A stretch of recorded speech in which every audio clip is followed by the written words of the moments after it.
Welcome everyone to the City Council meeting for Monday, July 8th, 2024. We have a roll call, Madam Clerk, to establish quorum. David Avanzino. Here. Steve Holofield. Here. Harry Meyer. Here. Autumn Slane. Here. Susan Greening. Here. Terry McClung. I'm here. If we stand for the Pledge of Allegiance. I pledge allegiance to the flag of the United States of America, and to the republic for which it stands, one nation under God, indivisible, with liberty and justice for all. All right, our first order of business is we're having a public hearing to vacate a portion of Peerless Street. Is there anybody here that would like to speak for or against this application? Would you like to come up and introduce yourself, state your name and address? Speak in the microphone, please, sir. My name is Ronnie Young, and Tilt the microphone up a little bit. okay. Yeah, lean into it. It's hard to hear you. Okay, my name is Ronnie Young. I'm a native of Eureka Springs. And where the property's at, I've lived there all my life.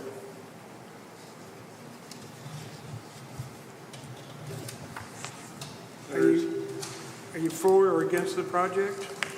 This is for Peerless Street. Yes, vacating a portion of Peerless. Yeah, there's like 22 feet of a 40-foot road that goes through my mother's house, and she's been deceased for a couple of years. And I own two houses on one city lot.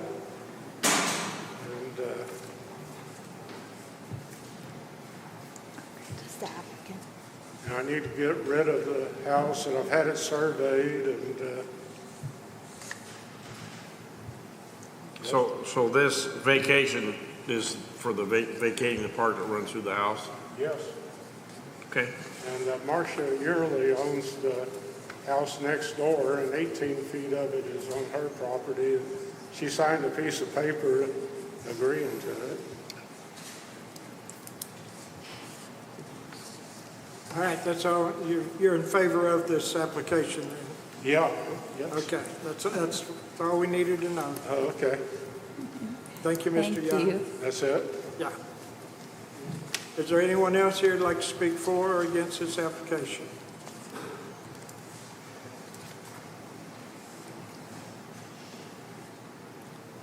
All right, hearing none, then I hereby declare the public hearing for vacating a portion of Peerless Street closed.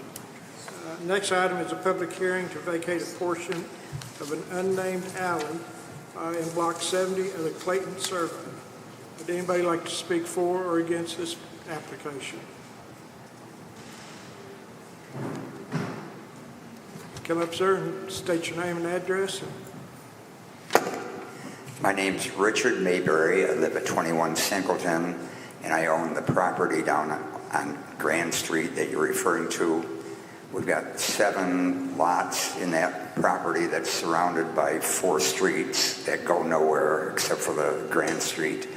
And this 10-foot alley runs through the middle and dividing our property, but it runs within 3 feet of our house. It runs through some concrete steps that would have to be taken out, and it cuts off a corner of a 2-story building that we have, and it serves no purpose to have an alley there.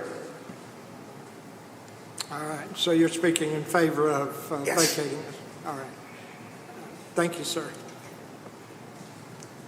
Is there anyone else like to make a comment vacating for or against the portion of alley in Block 70 of Clayton Survey?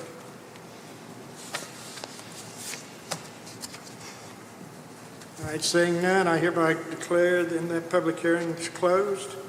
And we'll go on to approval of the minutes, or approval of the agenda. If I can get a motion to approve the agenda. So moved. Second. All right, any additions right now? Mr. Myers? Just since we're working out on the Spring Street parking, I just want to bring up the this information about the Bridgeford house along with it. Okay, that's, can be dealt with at that time. Yeah. All right, got a motion and a second to approve the agenda as submitted. All those in favor, signify by saying aye. Aye. Any opposed? Get a motion to approve the minutes for June 24th. I move we approve the minutes for June 24th, City Council meeting 2024. Second. And Mr. Holyfield made the motion and Mr. Avanzino seconded. Any additions, corrections? Hearing none, all those in favor of the minutes as submitted, signify by saying aye. Aye. Any opposed? And so moved. We do have a planning commission vacancy, so if anybody out there is interested in joining the planning commission, volunteering to be of service, please let us know. Also tonight, we have a confirmation of Sarah Faust for the CAPC. I move we accept Shira Faust as a new member of the CIPC Commission. I'm not sure which position it's whichever one Did you say? All right. And Mr. Holyfield made the motion to approve Sheriff Faust and Mr. Almazzino seconded. Any further discussion? Which position is that?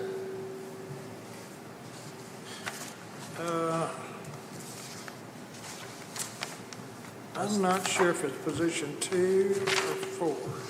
There's two of them vacant, I guess. Right. Flip a coin. is. Three vacant. It's not, just don't make it the at-large one. No. It needs to be one of those two that is. Right. All right, well, we'll say position 2. That's fine. Okay. All right. Any other discussion? All in favor, signify by saying aye. Aye. Any opposed? All right, so moved. Our other items, we have position on HDC and also one on cemetery. So anybody interested in those two positions, please let us know. This time, we'll be entertaining public comments. Please limit your time to 3 minutes.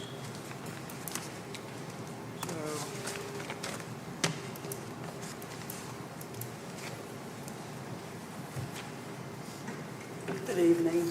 Terry Wolfenbarger, 75 Wall Street. Just Might briefly. pull this down a Yes, little bit so we can hear you a little better. Yes, sir. Thank you. Better? Much better. All Thank right. you. Terry Wolfenbarger, 75 Wall Street. I'd like to speak in opposition to the gun shop being allowed within city limits. It really would adversely affect property values and gives the wrong impression to our tourists coming to this town. They're not coming for gun shops, they're coming for the charm of the town. As we know, the signage was put up prior to permitting, and then when the permit was initially denied, an outside group was encouraged to help protect Second Amendment rights. And Second Amendment rights are not in question, but they did threaten to disrupt activities. I really urge you not to give in to these bullying and threatening tactics and to continue to deny the permit. Thank you. Thank you. Next.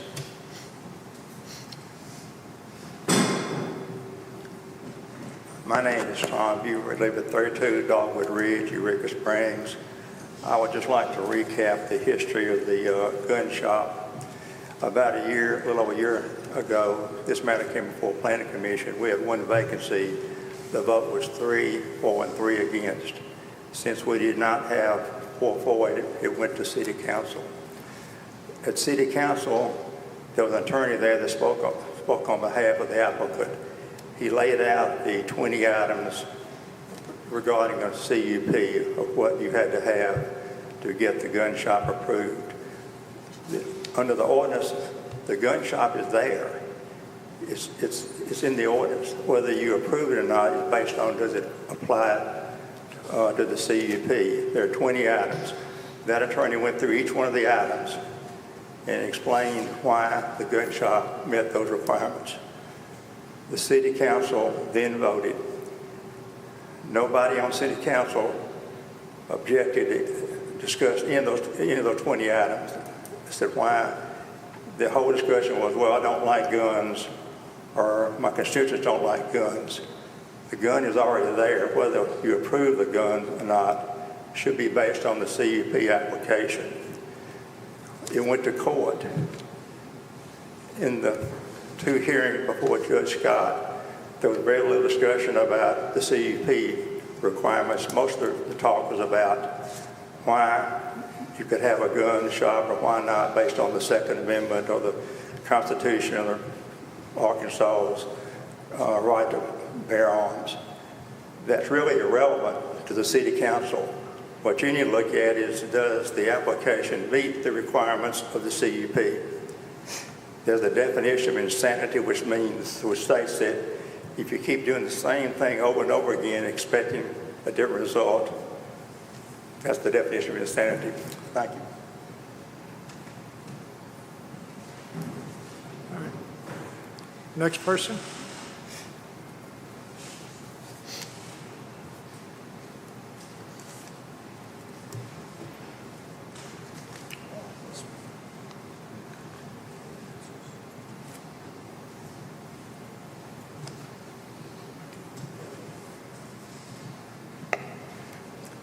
My name is Karen Lindblad. I've lived in Eureka Springs since 1970, and I am here to defend and to thank Jacob, who the mayor has just terminated, as our building inspector.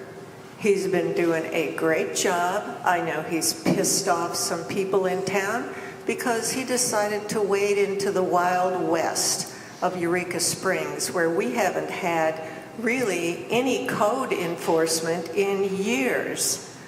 The state adopted the international codes. The city has to follow those codes. The state updates them periodically. The city can make more stringent codes, but the city cannot not enforce the codes. And we're lucky this city hasn't burned down by now like it did in the past, because we've had no code enforcement for quite a few years. And it is really dangerous. These codes are for public health. People have the choice. Do they want a building or their house to fall down on them? Or do they want to burn to death in it?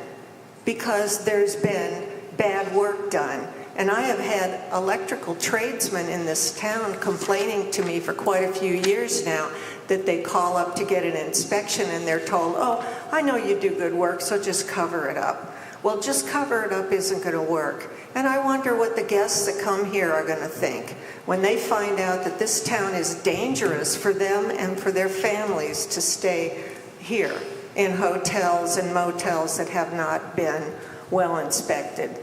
I know there's people up in arms because we haven't had so little code enforcement that once we've got somebody who wants to follow international code, which is what they're supposed to do, people here are like, well, I haven't had to do that before. Well, yeah, you haven't had to do it before because we've had zero enforcement in this town. And Jacob has done a good job. He has taken pictures and he has documented everything that goes on. We haven't had that in years. And he got moved up to an obscure little office behind the trolley station where when I went to get a tree cut ordinance, I couldn't even find the office because there wasn't even a sign there. And I think that's absolutely ridiculous because what this town is built on is the historic architecture. And if it burns down again, it's going to be bad. Or if we have a motel burned down with guests in it, or we have people's houses burning down, this is really a bad thing. And we need to keep a good building inspector. And I know there's people here that don't want a good building inspector because they want to do whatever the heck they want. But they can't do that for public health and safety. And Eureka better get with it. Because I think the word is spreading that this is not a safe town to come to or live in. Thank you.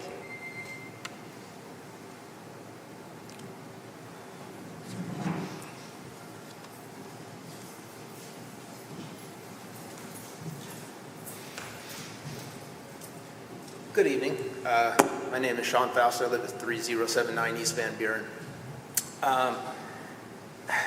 As a veteran and a gun owner, I have had the experience of being deployed for an entire year.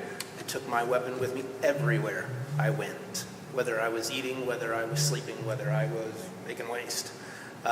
It went everywhere.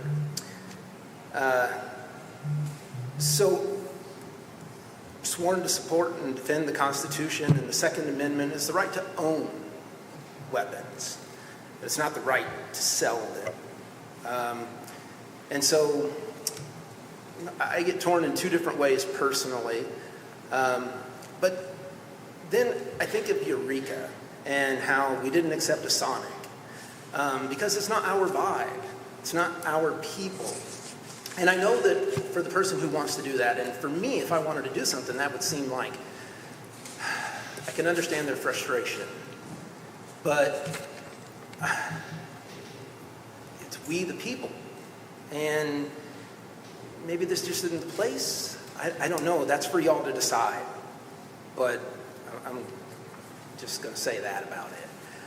As far as a permanent entertainment district, let's please exercise caution in a permanent anything. How do we unpermanent something? Just for your consideration. Thank you.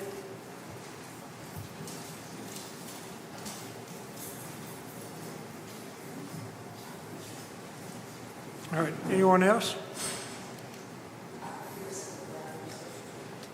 All right, I think we have a couple of letters to be read into the record.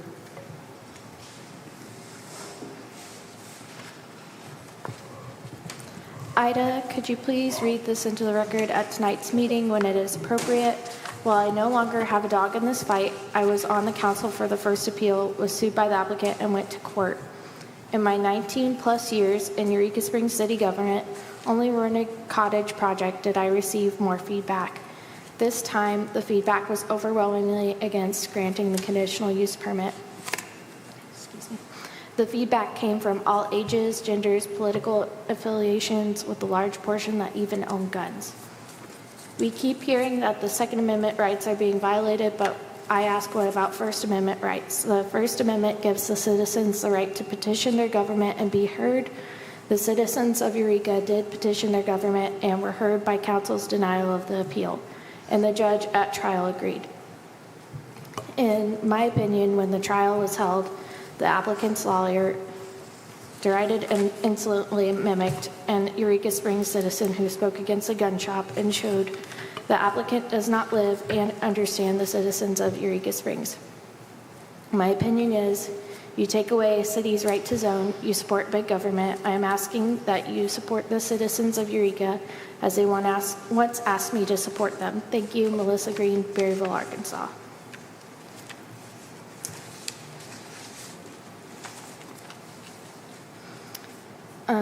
Dear City Council, please vote against the gun shop CUP. While I'm not anti-gun, I cannot think of a single benefit this type of business brings to our community. My personal feelings and feelings matter, according to Judge Jackson, are that a gun shop harms the laid-back, peace-loving image locals and tourists accept to experience here. Please vote to preserve our community. Thank you, Steve Killebrew, 266 Spring Street.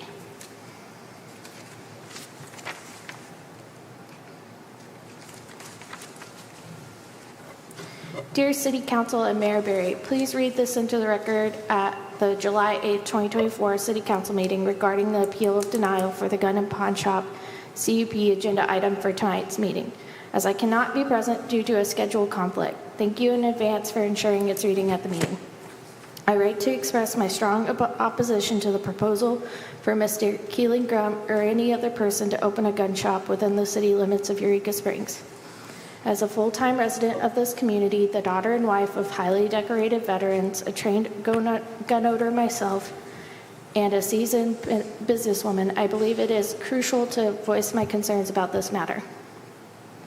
My opposition primarily stems from Mr. Grubb's actions in securing a physical space for his gun shop at 3022 East Van Buren before obtaining the necessary license to sell firearms. This approach demonstrates a disregard for due process and regulatory compliance, which are essential for maintaining the safety and well-being of our community. Eureka Springs already permits the sale, purchase, and ownership of firearms, and individuals are not impeded from carrying or transferring weapons. However, allowing a brick-and-mortar gun shop within our city limits is a decision that warrants careful consideration due to its potential impact on our community's character and safety. It is analogous to not selling skis in Miami. Eureka Springs is not a destination for firearms purchases.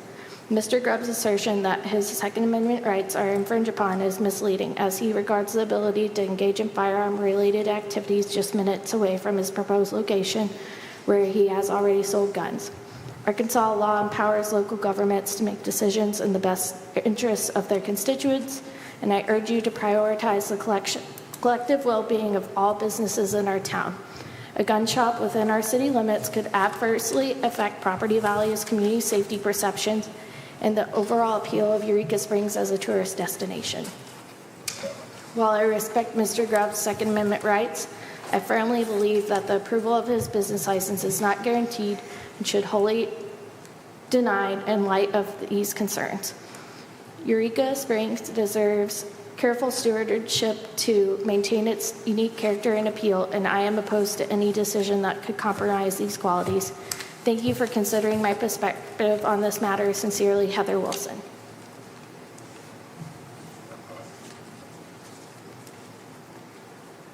And that's it. Thank you very much. All right. That concludes our public comments. Our first order of business under unfinished business is the sewer update. Get a motion to discuss.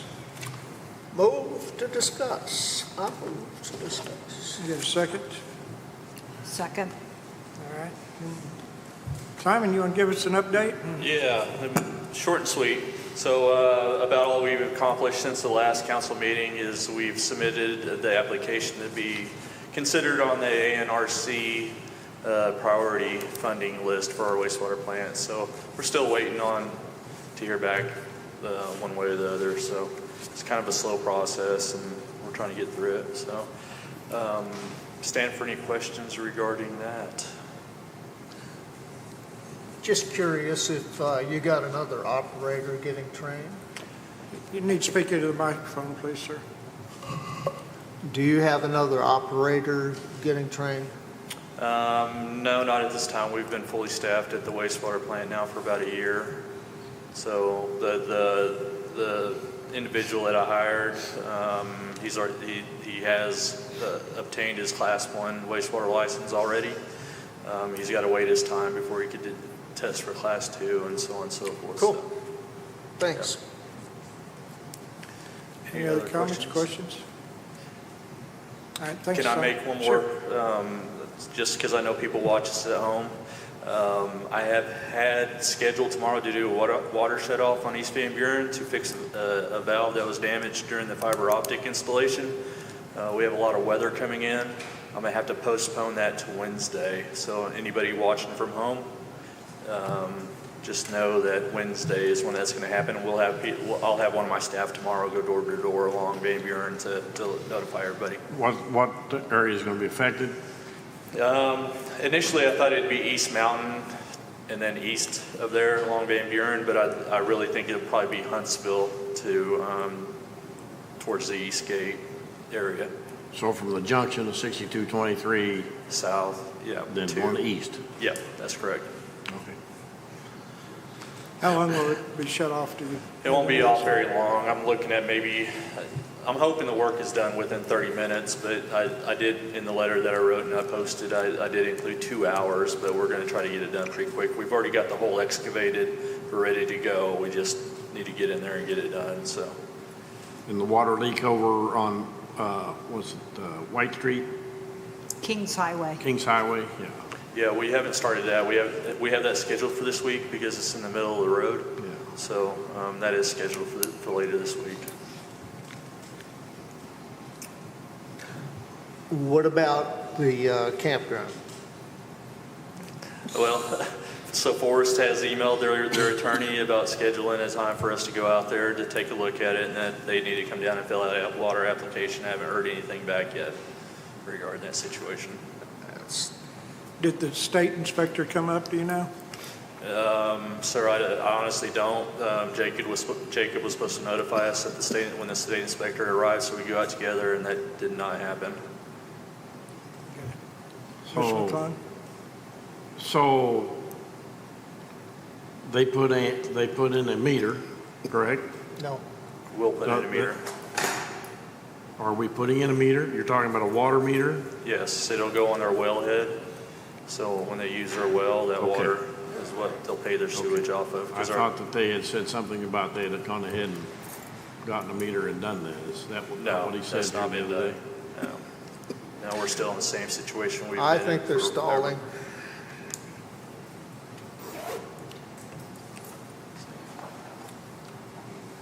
There's correspondence back to 2021 about this, so they knew a long time ago. Any other questions for Simon? Anything else, Simon? Thank you for your time. I appreciate y'all. All right, thank you. All right, our next item of business is ordinance opening up North Street. That'd be Motion to almost- discuss. Second. All right, Ms. McClung made the motion and Ms. Meyer seconded. This is unfinished business, so we got an ordinance opening up the lower portion. Mr. McClung? Have we read it any yet? We have believe not. so. This is brand We have new. not, have we? Or did we read it Yes, we twi- have. We We read read it- it twice already, We didn't read we? it twice. We're on a third reading. That's what I thought. Okay, I'd like to make a motion that we suspend the rules and, let's see, the ordinance number is 2352. 2352. That we suspend the rules and read ordinance number 2352 by title only. Second. All right, Mr. McClung made the motion and Mr. Holyfield seconded to read 2352 by title only. Any further discussion? All in favor, signify by saying aye. Aye. Aye. Any opposed? Don't we need to roll call that? We So can. suspending. Yeah. Okay. Terry McClung, Yes. Harry Meyer, Yeah. David Avanzino, Yes. Autumn Slane, Yes. Steve Holofield, Yes. Susan Gruning. Yes. Ordinance number 2352, an ordinance opening the lower portion of North Street below the hospital. Mr. McClung? I'd like to make a motion that we approve ordinance number 2352 on its third reading. Second. All right, Mr. McClung made the motion to approve it on third reading. Mr. Holyfield seconded. Any further discussion? Hearing none? Autumn Slane, Yes. Steve Holofield, Yes. Terry McClung, Yes? David Avanzino, Yes. Susan Gruning, Yes. Harry Meyer. Yes.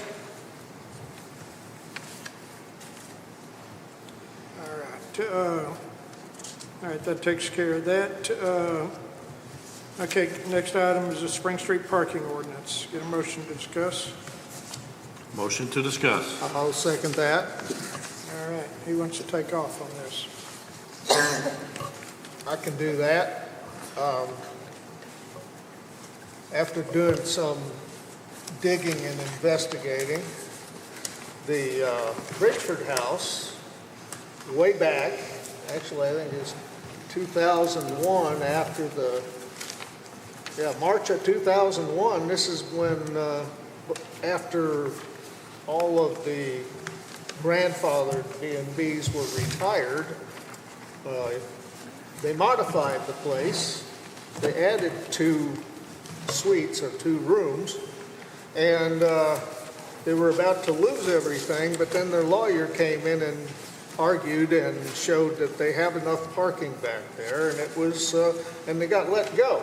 But here's the proof that we need in this drawing and this paper here that they have no excuse not to park all their vehicles in the back, which would save 7 parking places, 8 parking places on the street, and might just solve the problem.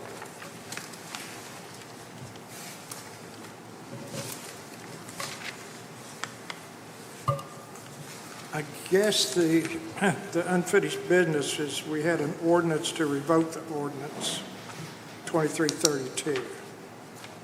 So,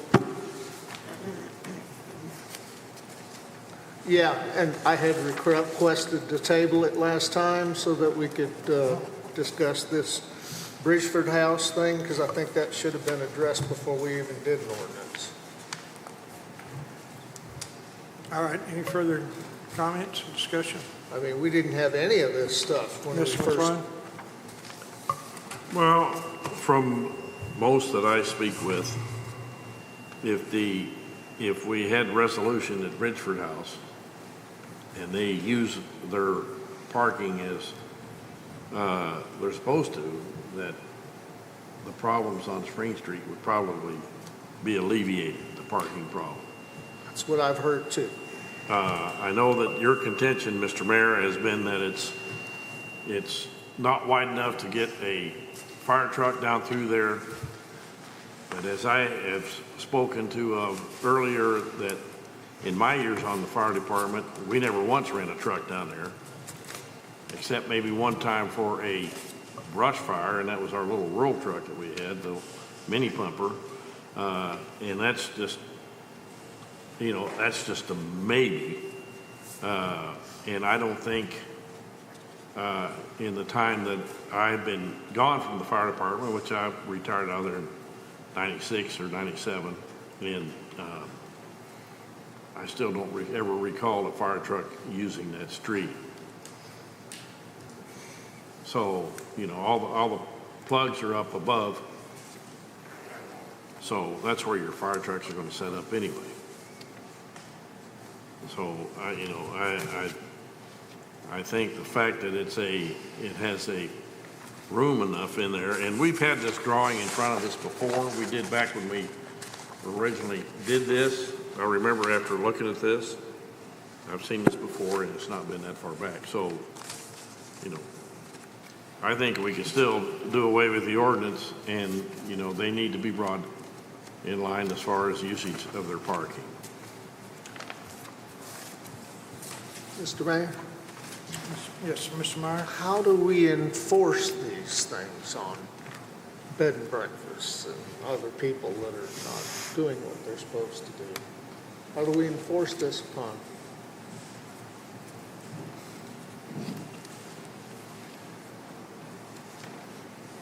So, Whose shoulders does it fall on? well,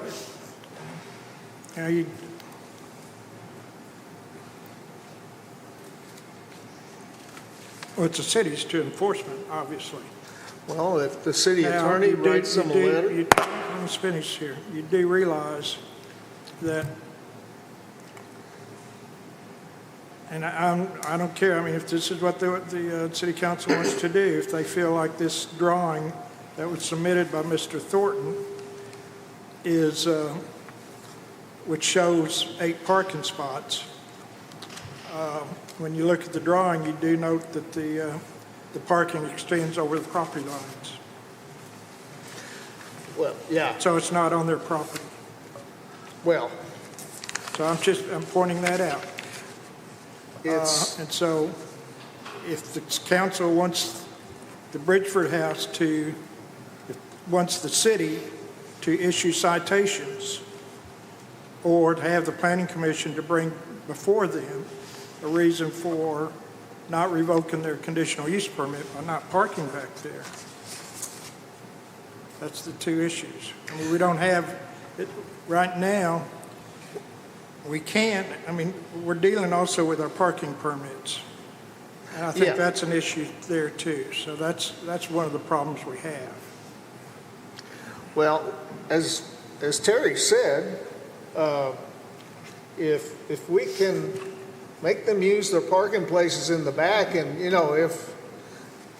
if these parking places aren't adequate, or if they think they're blocking the street or whatever, I mean, that's a 20-foot wide alley there, but when you go off of King Street onto that alley, it ain't as wide as this table. The road's wider than the table. Huh? The road is wider. No. I mean, no, what you drive on is not wider than this table. My car's wider than this table, and I can drive down that road. Not this way, I'm talking about the length. I drove down there today, yes. It's their responsibility to provide the parking in back because they agreed, this was agreed to. I don't think that's an argument. The question is, are we going to go back and require them to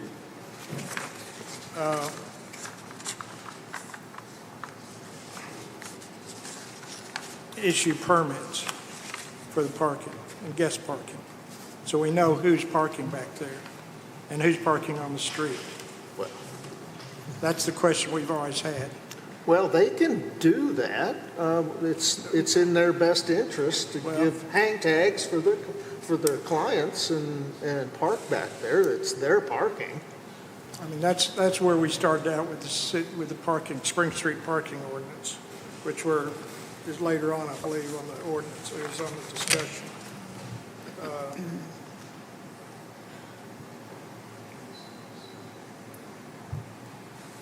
Spring Street parking ordinance. Actually, that's what this discussion is, not about the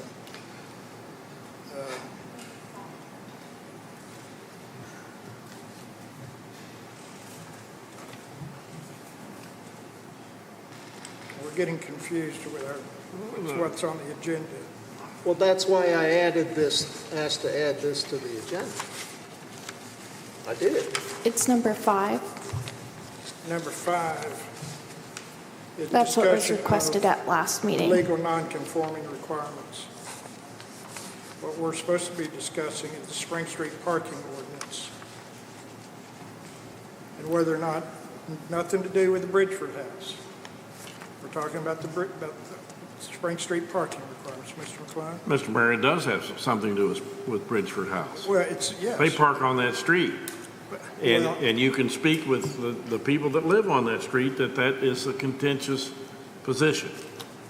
The question I have for the council is, are we revoking the Spring Street parking district as per the ordinance? That's what's before the council right now. Okay, that's correct. And that's what it was put back on the agenda for, was to discuss it. And that's what we're doing. This is part of that discussion, I do believe. It's a separate discussion. No, it's not. Yes, it is. No, sir. That's the Bridgeford's house parking is legally non-conforming right now. And that's what's later on is item number 5. What we're talking about is an ordinance to revoke an ordinance number 2332, the Spring Street Residential Parking District.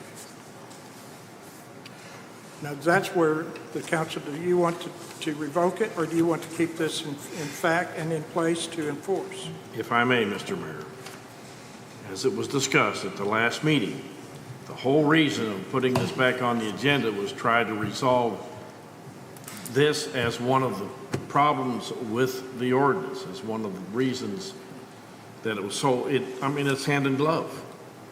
Yeah, it's part of the problem with the parking on Spring Street. So that's what we're trying to decide, to determine if we can't discuss this, then I make a motion that we assign this ordinance a number and read it for passage.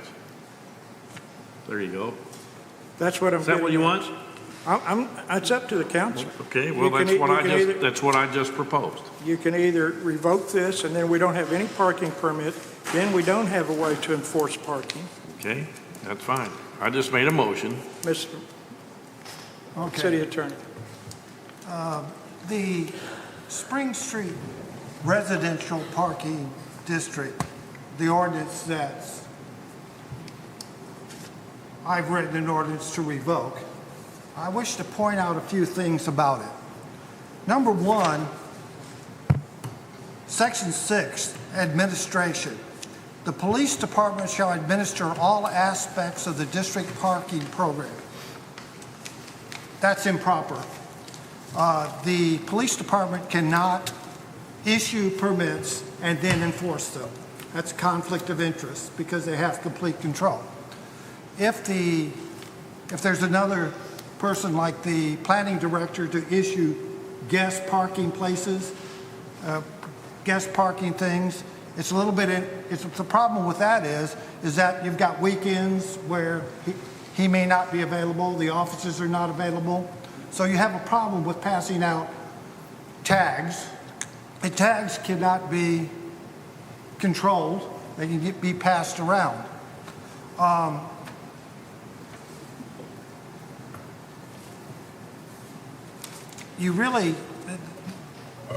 This ordinance either has to be revoked or rewritten so that you can separate the enforcement from the passing out of guest permits, which I don't think are good, or at least you have to have a separation between the police and whoever passes out the parking permits.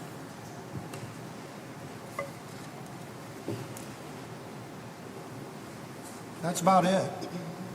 Mr. McClung? So based on what the attorney has just told us, the city attorney has just told us, and we need to go ahead and eliminate this ordinance anyway, and if we want to do something, start fresh, which will incorporate, at that time, the Bridgeford House. Does that make you happy? Mr. McClung, what I'm trying to figure out is, and Mr. Myers asked the same question, is the enforcement of this parking regulation, which we do not and cannot, it's almost impossible to enforce without something. Then, Mr. Mayor, I have already made a motion. Okay, but I sign this. I need a second. Okay. I'll second. Okay. And I'm totally agreeing with what you're saying. We need to go back and revise this if the council wants to have an enforceable overnight lodging parking requirements.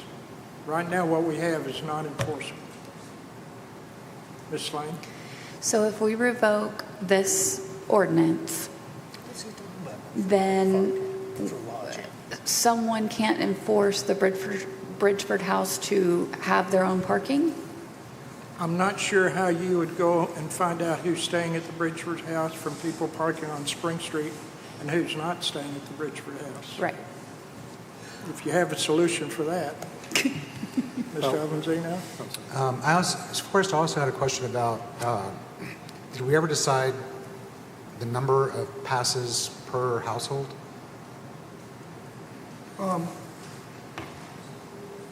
I don't think it's in here. So hypothetically, someone in a one-bedroom, one-bath house could ask for 5 passes if they wanted to.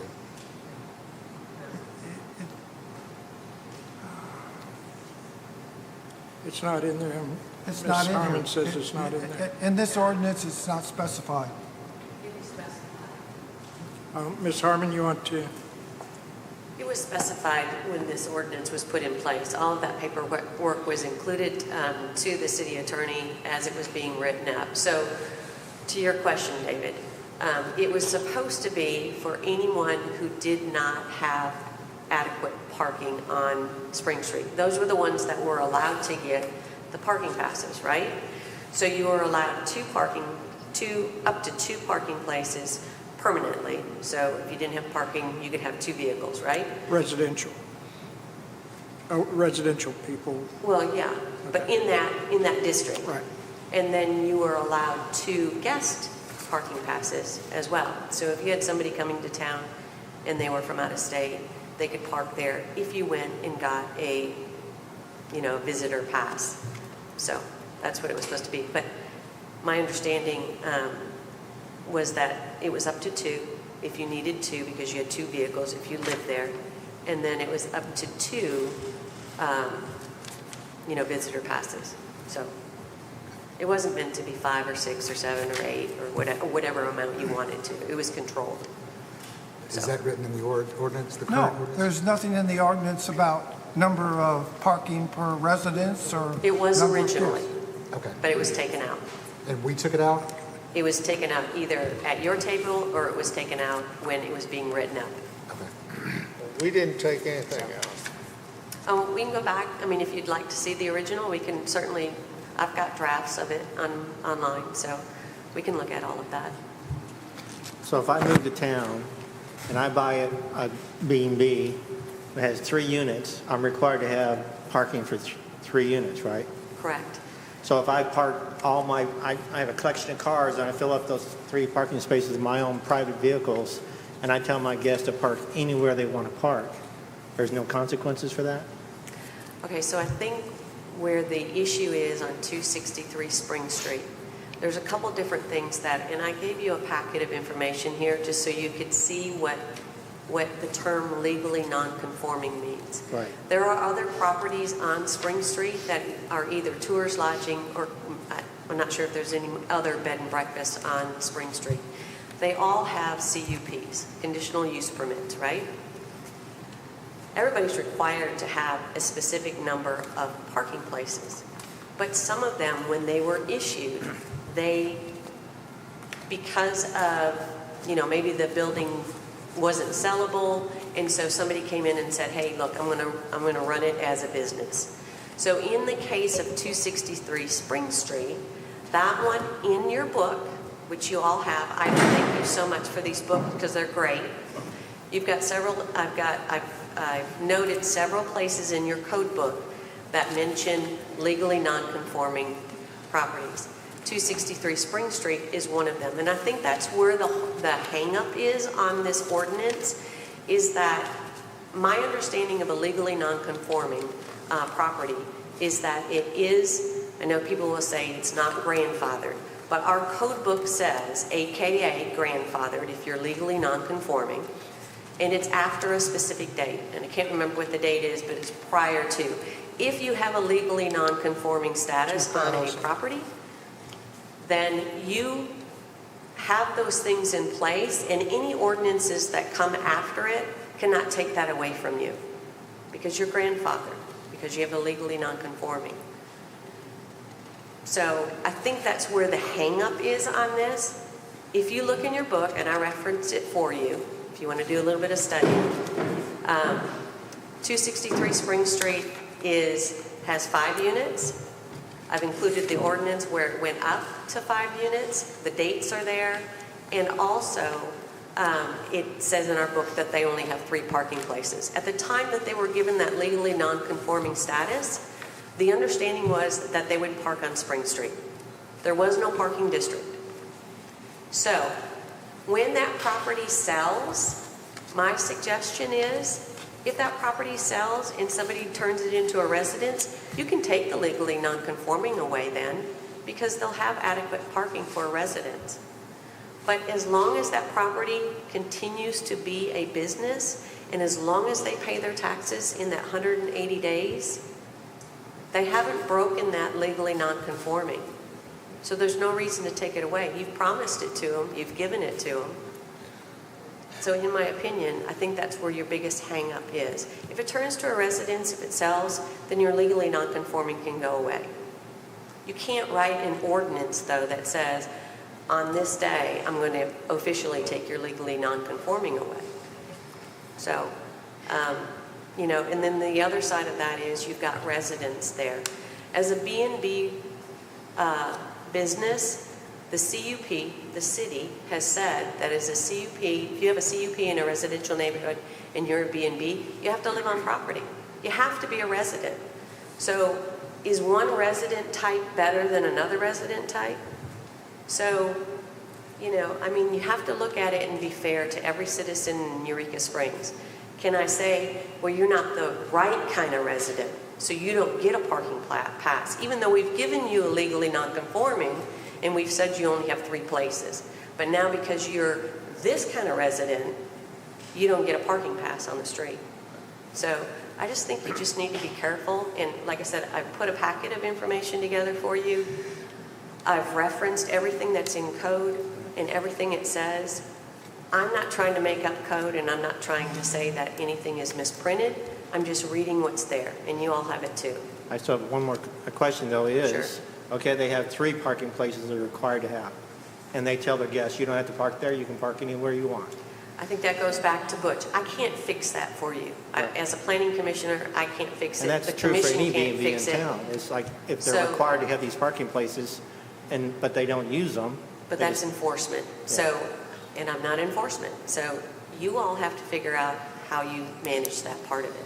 I can only tell you what's in code and what's already there according to that address. So, and that's the only book I have to go. I can't make stuff up. I can't change it on my own. That's what's in the book. So, Mr. Mayor? I think, Okay, yes. Yes. Susan. I'm Two sorry. questions I have. Yeah. When you have a CUP right down from, like across from the Dr. Floyd house, aren't there a couple of overnight lodgings, they're tourist lodgings. though. tourist lodgings? And those are all in your book too under legally, if they're legally non-conforming. Some say they don't have any parking. Right. They have no parking. They don't have a place behind them. They have no Right. other, we've given them a CUP with nowhere to park. Yeah, in my mind, in my opinion, the problem is that you are requiring, there's a difference in those properties because you are requiring one to be a resident and nobody Oh, lives at the I other get one. what you're saying there. That's not quite where I Yeah. was going though, but yeah, I know what you're saying with having a Right. resident living in a B&B. The other question, how many homes are in this area? And realistically, how many parking spaces are on Spring Street to accommodate everybody? Because you only can park on one side. You have homes on both sides, and not everybody has an alleyway to park in or a driveway to park in. Do we know the numbers on that? There was a survey that was done prior to, well, about the time that I got on city council, or not city council, but on the planning commission. And it was with Kylie when she used to be the planning director, and they went through the whole, went down the entire street, and they have that number. So if you'd like us to provide that to you, we can do that to give you an idea of how many parking places are actually. I know it's out there, I just don't have the number that I can give you right now. I'm just curious if there are enough, and if there aren't, this isn't going to resolve it, ever. a lot of people want to park in front of their house. I know. There's parking almost all the way to Grotto Spring on Spring Street. Probably come Well, there's- back a little ways before Grotto. And there's a lot that aren't marked around that curve. Yes. All the way down, so. That's where That's kind of a free that's where I'm for all. referring to. Right. Yeah. So that would be included in this area. Yeah, now those aren't marked. I mean, and we can Correct. mark them and Simon get Simon, that's something we need to do. So they can be designated parking spots, And what would you say? Would you say there's probably at least 20 there, don't you think? at least. Yeah, I think so too. So, and again, I'm just here to tell you what's in the book and, what's out there right now, so. Mr. Myers? Thank you. We're not lawyers. Mr. Attorney, it looks as though I've been led to believe that they made changes to this place, which, if the code is right, they lost their non-conforming because they made changes after 2000. 2000 was the cutoff date. I have no personal knowledge of that. Well- However, under the code, if you make changes without permission, you can have your cup revoked. It's my understanding. There is a history where there were changes there. The code enforcement officer put up stop work order things. It's a deep hole. Mr. McClung? And all they have to do is park in the back. So we're not trying to put them out of business. We just want them to park in the back. Mr. McClung? he may have added them, but I assure you, in recollection, if he didn't have permission from the city to operate those rooms, he wouldn't have been able to do it. I mean, you know, give the planning commission and the city council, you know, a little credit for taking care of business 20-some years ago. I mean, they wouldn't have just let him, well, I don't care, let him do it. Nah, sorry. That ain't the way it worked. This is kind of merging into item 5 of new business. No, you're kidding. The motion, it's actually, and I think the second is to The motion is to assign a number to this ordinance. Yes. And do away with it. My question before we go on through this is, knowing this, is the council wanting to do anything about coming back and revising the parking district ordinance that the Planning Commission worked so hard on? Because it's almost impossible to enforce the parking ordinance any other way. Now, Ms. McClung, or yeah, she can go. Question, so if we keep the ordinance it needs work, as our city attorney with said. revisions, It is simply not enforceable as it is written. so that's my question. So if it's not enforceable and everybody has their assigned spaces, but somebody comes in and takes their space, are we back to it's a free-for-all and you park where you can get a space? Ordinance or no ordinance? First of all, they're not assigned spaces. They're not, you don't have, you get to park here, you get to park here, that's not Right. the way it is. Oh, so the parking permits They- are not assigned? No, Okay. no. You just No, you- find a place and you have a Yes. tag? But Mr. Mayor, Okay, I'm sorry, Mr. McClung. I didn't mean to interrupt. Yeah, that's why, all the more reason we need to go ahead and read this ordinance, get it passed, which is revokes 2332, and start over. Ms. Lane? I think we should have another workshop and bring that survey back so we all can relook at it. It's been a lot of time in between, and revamp what we need to. And I think the people with parking on Spring need to try to be neighborly and accommodating to the rest of the street, even though it's slightly inconvenient with it being behind. But I think we all need to relook at it again. I think we have some revisions to the ordinance without going through a workshop. Okay. Mr. Mayor, it's a lot easier for this councilman to look at something fresh than it is to look at something cluttered up with rewrite. I'm not disagreeing with you.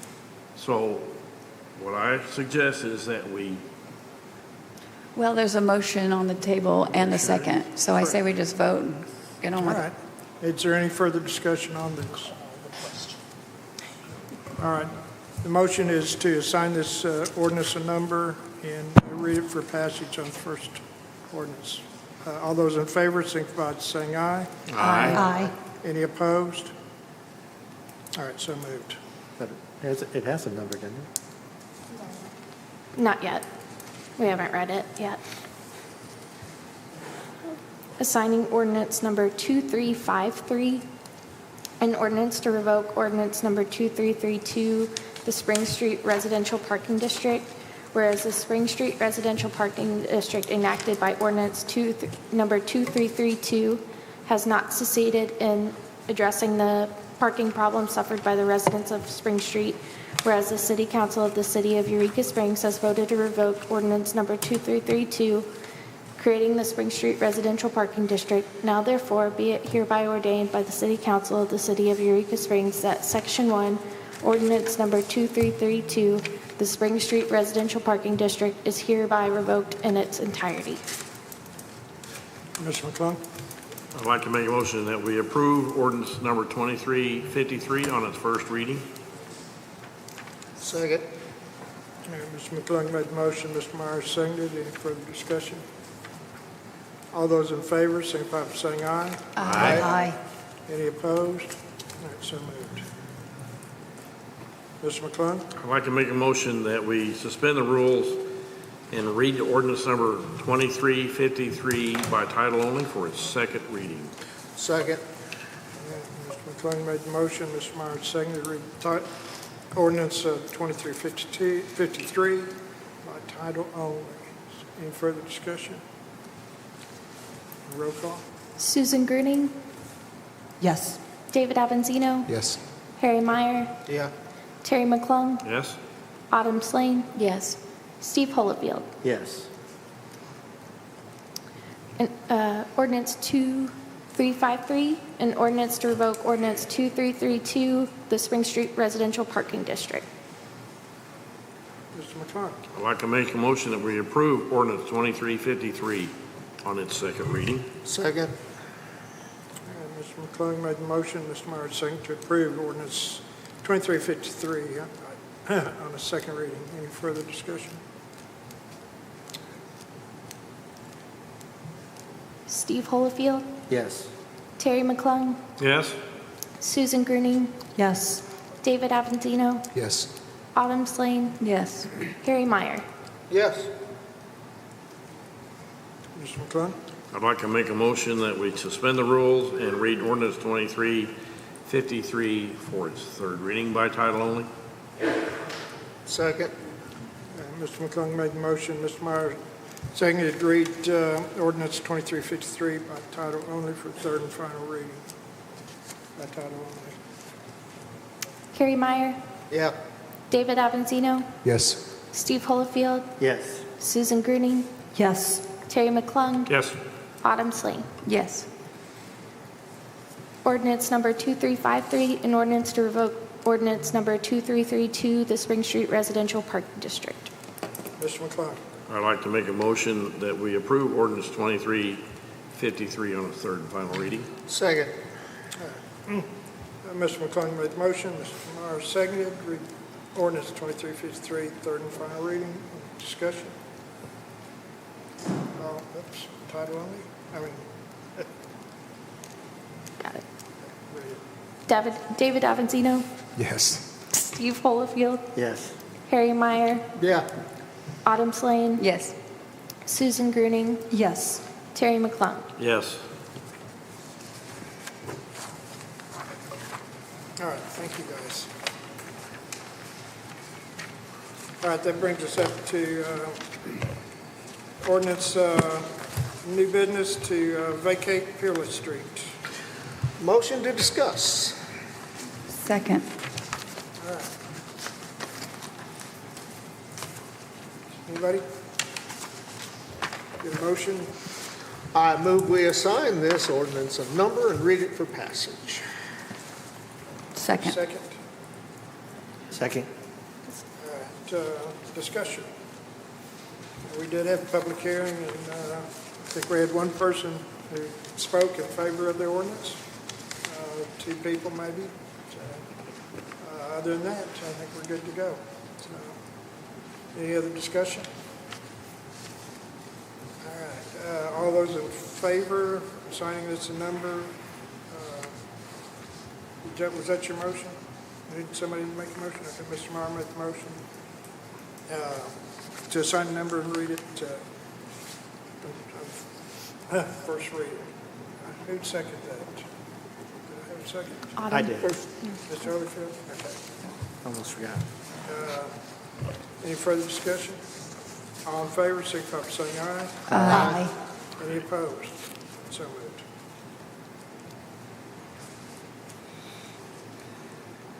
Pulled up here.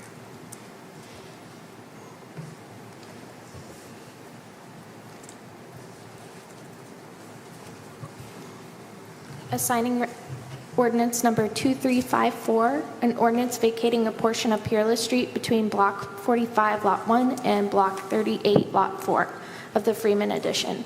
Whereas a petition was duly filed with the City Council of the City of Eureka Springs, Arkansas on 10th day of June 2024, asking the City Council to vacate and abandon all that portion of Peerless Street designated on the plat of the Freeman Edition of the city between Block 45, Lot 1 and Block 38, Lot 4. Whereas after due notice as required by law, the City Council had, at the time and place mentioned in the notice, heard all persons desiring to be heard on the question and has ascertained that the street or the portion thereof hereinbefore described that heretofore been dedicated to the public use as street herein described has not been actually used by the public generally for a period of at least 5 years subsequent to the filing of the plat, and that all the owners of the property abutting the portion of the street to be vacated have been filed with the council their written consent to abandonment, and that public interest and welfare will not be adversely affected by the abandonment of the street. Now therefore be it ordained by the City Council of the City of Eureka Springs, Arkansas, Section 1, the City of Eureka Springs, Arkansas releases, vacates, and abandons all its rights together with the rights of the public generally and into the street designated as follows. The portion of Peerless Street between Block 45, Lot 1 and Block 38, Lot 4 designated on the plat of the Freeman Edition. Section 2, a copy of the ordinance duly certified by the city clerk or town recorder shall be filed in the office of the recorder of the county and recorded in the deed records of the county. Mr. McClung? I have a question. Mr. Young stated that this goes through his house. I don't know if Ronnie's still here or not. Ronnie? Is it all right to have him come back up? Sure. Mr. Young? And my question is for him. I didn't think to bring my copies of this with me. And this goes through the house. And how much of it, see, how wide is that street? It's 40 foot wide. 40 foot wide. Yeah. And how much of it goes through the house? 22 feet. 22 feet. Is that all in the house itself, or is that, because what's done is it'll be split 50-50. Yeah. And so you'd only get 20 and Yeah. Marcia would get 20. Yeah, she's here. Yeah, well, I mean, have you guys got an agreement as far as the other, so you can resolve the 2 feet? Yes. Or whatever you need to do after the transaction's done? I mean, I don't, because it doesn't solve your problem completely, just us. See, I forgot to say something earlier that I had the property surveyed. I own 2 houses on one lot so that I could have it split and have 2 deeds. No, I'm not concerned about that. But man, Marcia's already agreed on working things out. Okay, I mean, as long as you know what's going on there, and and you guys are good with it, I don't have any problem, but this doesn't itself resolve your issue. So You would need a quit claim from Marcia. well, that's entirely up to them, how But they resolve that. That's your, Yeah, that's, I see her sitting over there, she's smiling, she's happy, so. That's all I need. I just needed to clarify that. That's it. All right, any other comments? Okay, Mr. McClung? I'll make a motion, we approve it on its first reading. I'll second. Mr. McClung made a motion to approve on first reading, and Mr. Myers seconded. Any further discussion? All in favor, signify by saying aye. Aye. Any opposed? So moved. Mr. McClung? I make a motion that we suspend the rules and read ordinance 2354 on its second reading by title only. Second. Mr. McClung made a motion to read 2354 by title only. Mr. Myers seconded. Discussion? Hearing none, roll call. Terry McClung? Yes. Harry Meyer? Yes. David Avanzino? Yes. Autumn Slane? Yes. Steve Holofield? Yes. Susan Gruding? Yes. Ordinance number 2354, an ordinance vacating a portion of Peerless Street between Block 45, Lot 1 and Block 38, Lot 4 of the Freeman Edition. Mr. McClung? I'd like to make a motion to go ahead and approve ordinance 2354 on its second reading. Second. McClung made the motion to approve ordinance 2354 on second reading. Mr. Myers, seconded. Discussion? Hearing none, roll call. Autumn Slane, Yes. Steve Holofield, Yes. Terry McClung, Yes? David Avanzino, Yes. Susan Gruning, Yes. Harry Meyer. Yes. Mr. McClung? I'd like to make a motion, we suspend the rules and read ordinance number 2354 by title only for its third and final reading. Do I hear a second? Second. All right, Mr. Myers seconded. I'll take that. And Mr. McClung made the motion to read third and final reading by title only. Any discussion? Hearing none? Susan Gruning, Yes. David Avanzino, Yes. Harry Meyer, Yes. Terry McClung, Yes? Autumn Slane, Yes. Steve Holofield. Yes. Mr. McClung? So we'll lighten the load for our next meeting. I'd like to go ahead and approve the ordinance I on need- its third and final reading. Oh, you got to I read need it to read it, first. sorry. I got no hurry. Ordinance number 2354, an ordinance vacating a portion of Peerless Street between Block 45, Lot 1, and Block 38, Lot 4 of the Freeman Edition. I make a motion that we approve it on its third and final reading. I'll second. All right, Mr. McClung made the motion to read ordinance 2354 on third and final reading. Mr. Myers seconded. Discussion? Hearing none? Steve Holofield, Yes. Terry McClung, Yes? Susan Gruning, Yes. Harry Meyer, Yes. Autumn Slane, Yes. David Avanzino. Yes. All right, thank you. All right, brings us up to our next item of business is our ordinance to vacate an alley between lots 4 and lots 5 and 7. Motion to discuss. Second. All right, again, we had the public hearing and only one person spoke in favor of it. There's nobody against.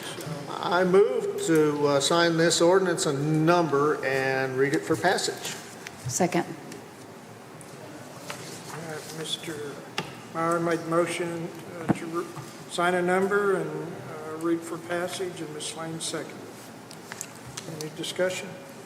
All in favor, signify by saying aye. Aye. Any opposed?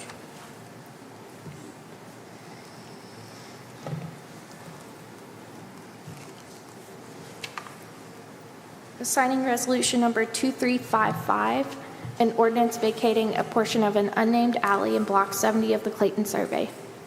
Whereas a petition was duly filed with the City Council of the City of Eureka Springs, Arkansas on the 10th day of June 2024, asking the City Council to vacate and abandon all that portion of the unnamed alley designated on the plat of the Clayton Survey of the city between Block 70 lots 1 through 4 and Block 70 lots 5 through 7.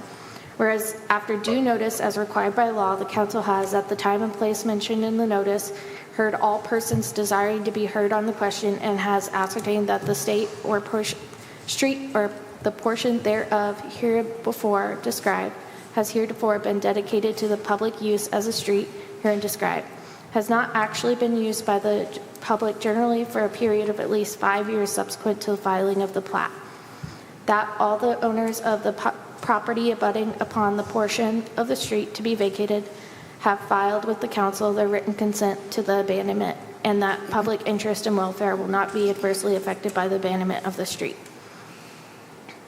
Now therefore be it ordained by the City Council of the City of Eureka Springs, Arkansas, Section 1, the City of Eureka Springs, Arkansas releases, vacates, and abandons all its rights together with the rights of the public generally, and into the street designated as follows.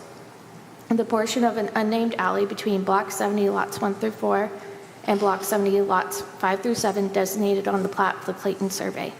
Section 2, a copy of the ordinance duly certified by the city clerk or town recorder shall be filed in the office of the recorder of the county and recorded in the deed records of the county. Mr. Meyer? Mr. Mayor, I move to read ordinance 2355 for its second reading by title only. We got to approve it first. Oh, shoot. Yeah, I move that we approve 2355 on its first reading. Second. Okay. Mr. Meyer made the motion to approve 2355 on its first reading. Ms. Lane seconded. Discussion? Hearing none, all in favor, signify by saying aye. Aye. Any opposed? So moved. All right. Ms. McClung? Yeah, I'd like to make a motion that we suspend the rules and read ordinance 2355 by title only for its second reading. Second. All right. Mr. McClung made a motion, Mr. Myers seconded to read 2355 by title only. Any discussion? Hearing none, roll call. David Avanzino, Yes. Steve Holofield, Yes. Harry Meyer, Yes. Autumn Slane, Yes. Susan Gruning, Yes. Terry McClung. Yes. Ordinance number 2355, an ordinance vacating a portion of an unnamed alley in Block 70 of the Clayton Survey. Mr. McClung? I'd like to make a motion that we go ahead and approve ordinance 2355 on its second reading. Second. All right, Mr. McClung made a motion to approve 2355 on second reading. Mr. Myers seconded. Discussion? Hearing none, roll call. Terry McClung, Yes. Harry Meyer, Yes. David Avanzino, Yes. Autumn Slane, Yes. Steve Holofield, Yes. Susan Gruning. Yes. I'd like to make a motion, Mr. Mayor, that we go ahead and suspend the rules and approve ordinance number 2355 for its third and final reading by title only. Second. Mr. McClung made a motion to approve to read 2355 by title only. Mr. Myers seconded. Discussion? Hearing none? Autumn Slane, Yes. Steve Holofield, Yes. Terry McClung, Yes. David Avanzino, Yes. Susan Gruning, Yes. Harry Meyer. Yes. Ordinance number 2355, an ordinance vacating a portion of an unnamed alley in Block 70 of the Clayton Survey. I'd like to make a motion we approve ordinance number 2355 on its third and final reading. Second. Mr. McClung made a motion to approve 2355 on its third and final reading. Mr. Myers seconded. Discussion? Hearing none, roll call. Steve Holofield, Yes. Terry McClung, Yes. Susan Gruning, Yes. David Avanzino, Yes. Autumn Slane, Yes. Harry Meyer. Yes. All right, thank you. That brings us up to our third item of business is appeal denial for gun and pawn shop conditional use permit by Eureka Gun LLC. Get a motion to discuss. Move to discuss. Second. All right, Mr. Meyer made the motion and Ms. Lane seconded. All right, who wants to go first? Mr. Meyer, you want to? Ms. Lane? I'll go. It's under my understanding that the applicants have done everything that they need to do as far as paperwork, filling out all necessary documents to obtain a business license.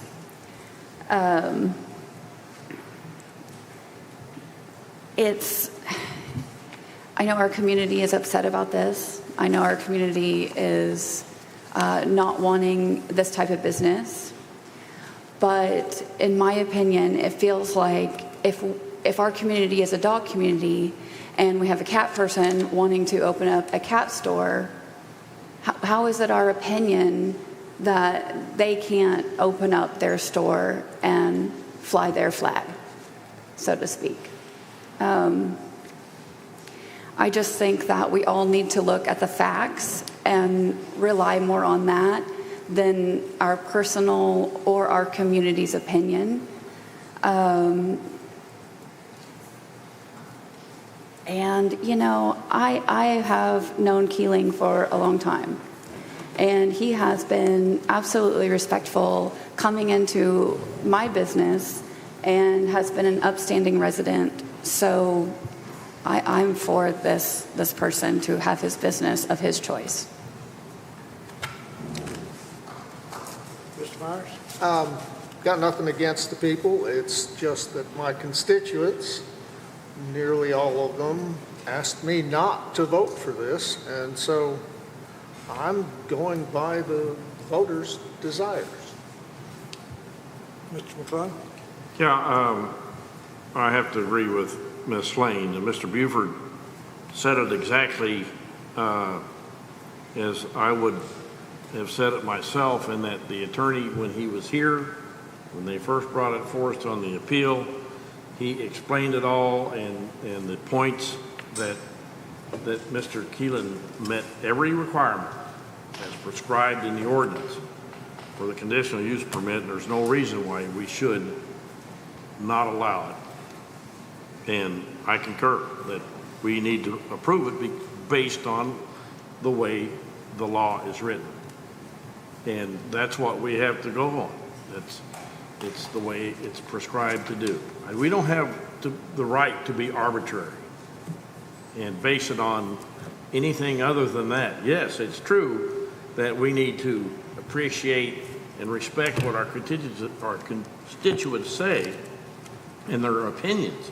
But, you know, if the law is not the way they want it to be, they need to change the law. That's all.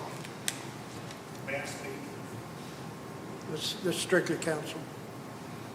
Anybody else?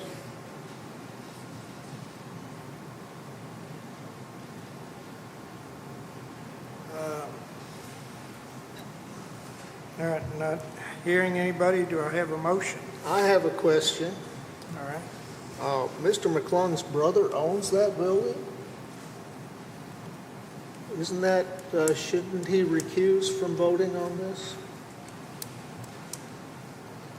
Mr. McClung? I don't own it. I don't make any money off of it.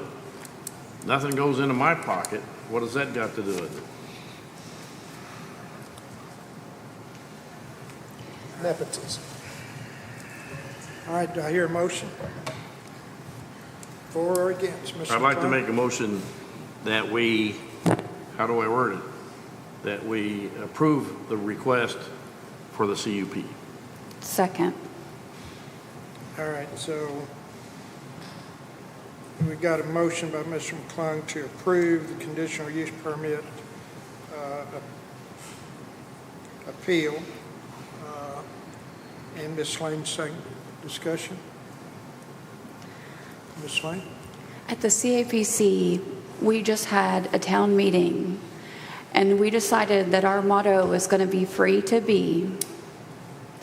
And I think this is unfortunate that we're even in this situation and having this conversation again. But I truly believe that it is free to be. You're free to be who you want to be here in Eureka, because that's who we are as Eurekans. That's all. Thank you. Anybody else? All right, I'm going to do a roll call. The motion is to, let's see, approve. Read the motion again, please. Mr. McClung made a motion to approve the request for the conditional use permit, and Ms. Lane seconded. Okay. Everybody understand? All right. Roll call. Harry Meyer, No. David Avanzino, Nope. Steve Holofield, No. Susan Gruning, No. Terry McClung, Yes. Autumn Slane. Yes. 2 to 4. That motion fails.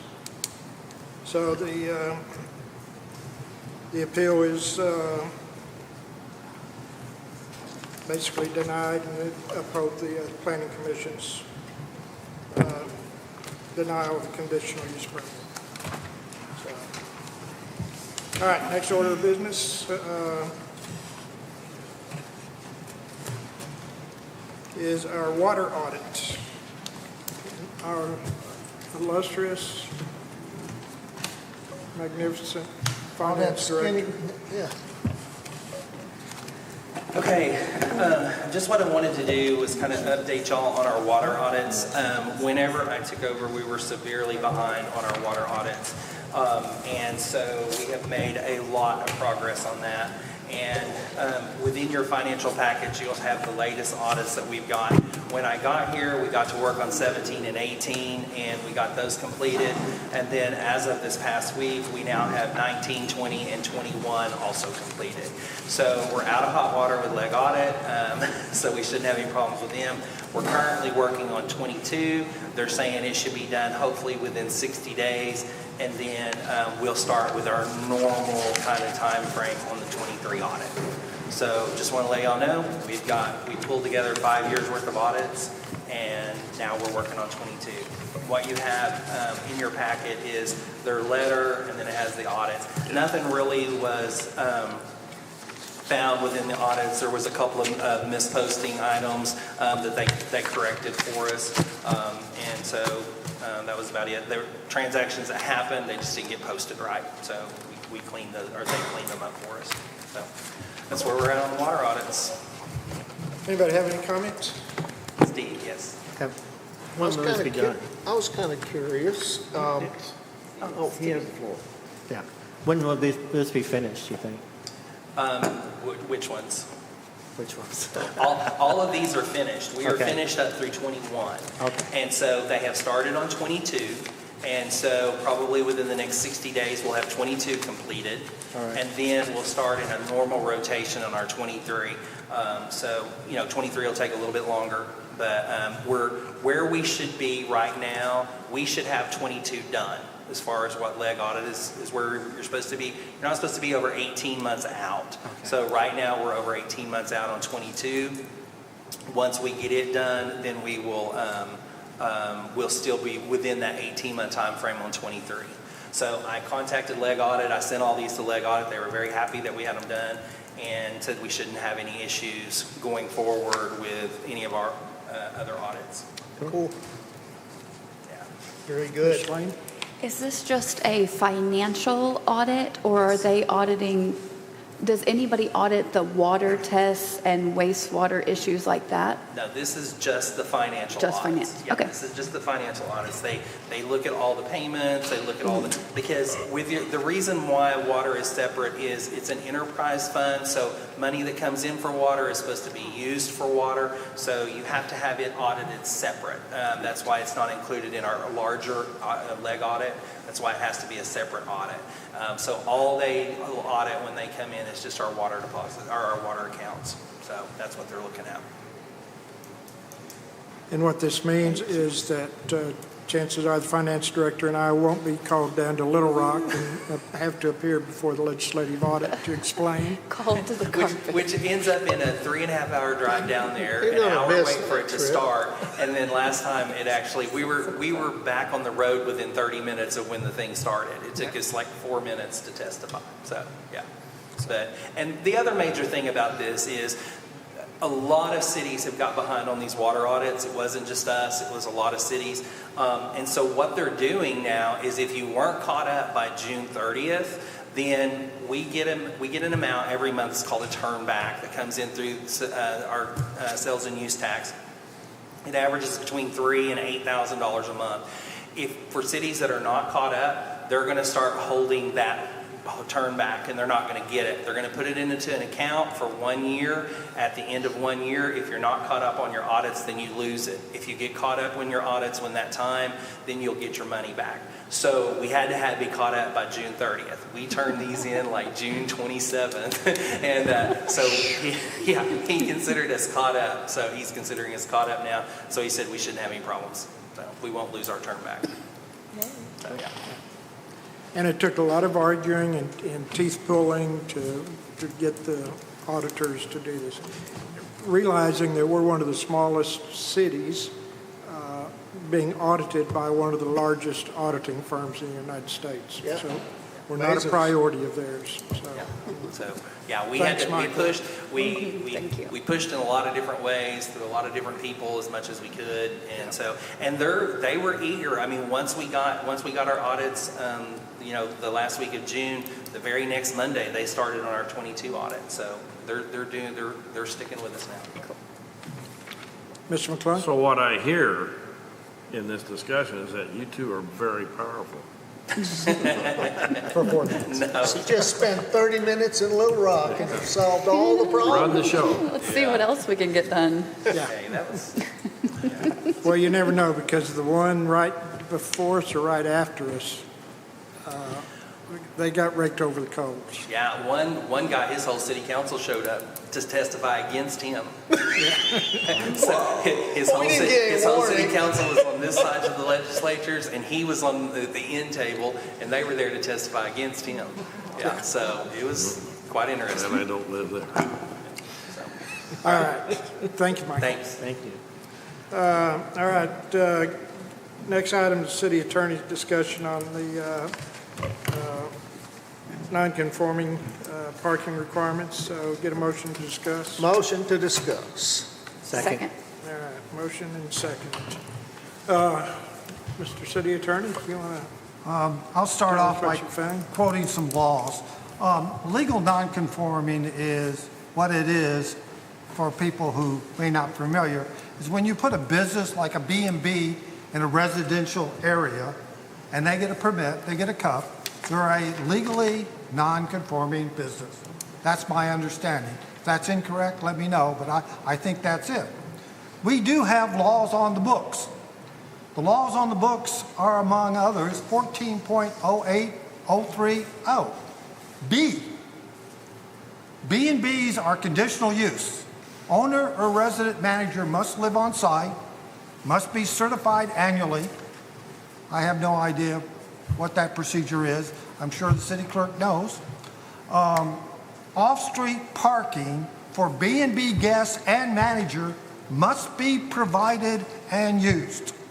So if you have a B&B in it's non-legal conforming, you have to park off-street. That's what the law says. That's what the code says. And I'll go on farther. 14.080.060 says parking requirements. Schedule of parking requirements. B&Bs get 1 permit per unit. So if you had, say, 5 units, you need 5 parking places for those 5 units, and 2 for the manager or owner.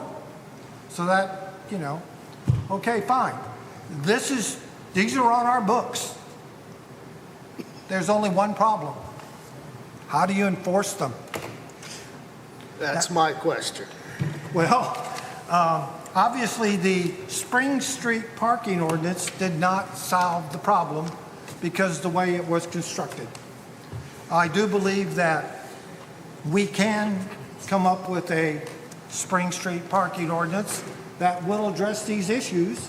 And if you can identify who's parking there with permits, and my editorial is I don't like hang tags. They get passed around, they get lost, they're a nuisance. But you can tag cars. Cars on Spring Street can all be tagged. They can all have a sticker, and that sticker could even have the address or where that goes to, which means the police would be able to identify those cars. Now, I'm still totally unclear on what you do with guests or people who don't know any better and just park there. There'll have to be some discussion on that. But if we did limit parking to 2 parking places per residence and enforce the B&B ordinances, then I think the problem would be easy. The devil's in the details. The details are enforcing these things. That's my take. Mr. McClung? I would like to make a motion or suggestion, whichever it needs to be, that we have another workshop with Planning Commission and see if we can't hammer this out once again and come up with something that will cover the issues that we need to cover and try it one more time. I'm not opposed to the concept, and if we can get something that's workable, I'm willing to try. I'm still of the opinion that we need to fix the parking for the Bridgeford House. That's part of it. And I do believe, you know, there's, if you read the ordinance about the non-conforming, if they change their, you know, they added 2 rooms in, what, 91? Or, I'm sorry, 2001? And that's when they put this map out. Well, that's after the end of the non-conforming era, so they need to apply for a CUP. Ordinance number 2156, which was passed on the 23rd day of July 2012, states the number of units for 263 Spring is hereby changed from 4 units to 5 units. That's after 2001. Yes. So your point is not well taken. What? Well, That's attorney speak. Do they actually have a CUP? I believe they do. Yes, of course they do. Ordinance number 2311, and let me get the date on that one. I can get shuffling through here. Passed on October 11th of 2021. Legal non-conforming buildings, 263 Spring Street, okay?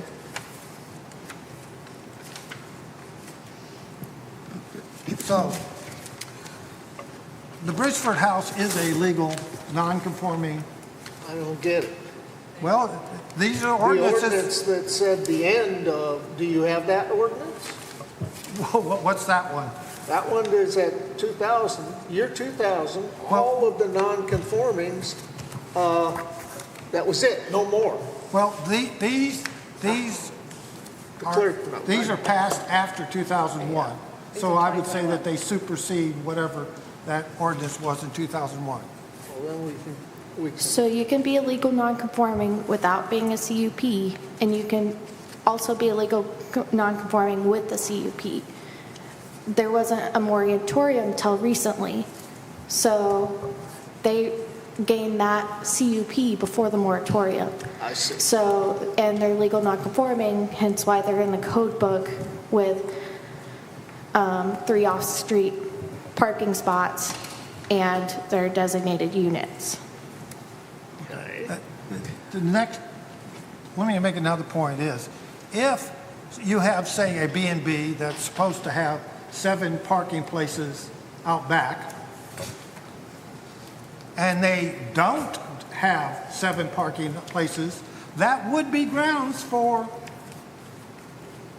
pulling that They code. agreed to that. Okay.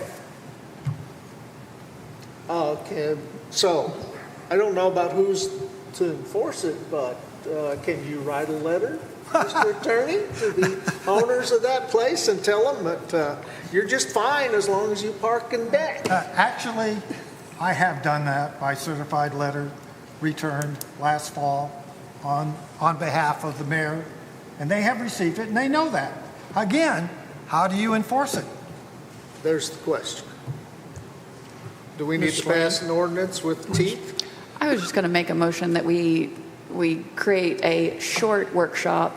There's a lot of information that we could all just review and make a quick ordinance.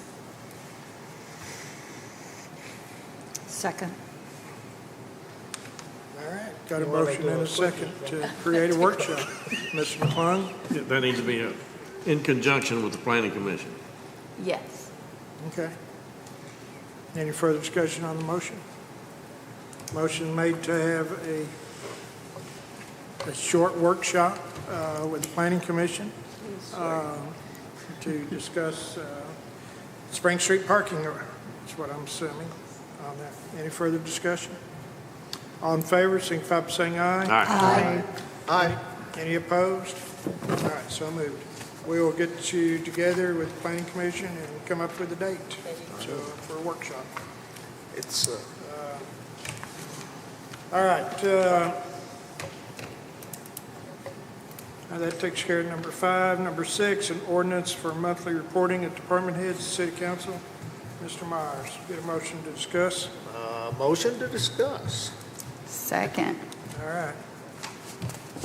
Mr. Myers, it's your ordinance. We get a monthly report, at least we have an ordinance, and we get a monthly report from the police chief.